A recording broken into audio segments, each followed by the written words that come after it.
Hello বন্ধুরা, এখন আমি আপনাদেরকে দেখাবো আহ, কাঠের ডিজাইন কাটা যে মেশিনগুলো কিভাবে এটা চালানো হয়। দেখছেন এই যে রেডি করছে, এটা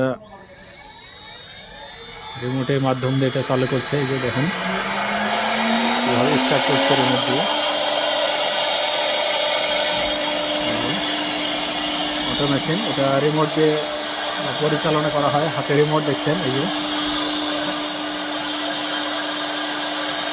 ভিডিওটি না টেনে আপনারা সম্পূর্ণ দেখে থাকুন।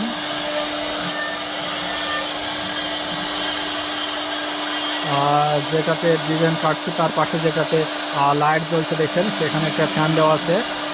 ডিজাইন কাটা পরে সে ফ্যানের মাধ্যমে যে ময়লাগুলো থাকছে সে ময়লাগুলো ওখান থেকে উড়ে সাইডে যে পড়ছে। দেখুন রিমোট দিয়ে এটা কন্ট্রোল করছে উনি। এই যে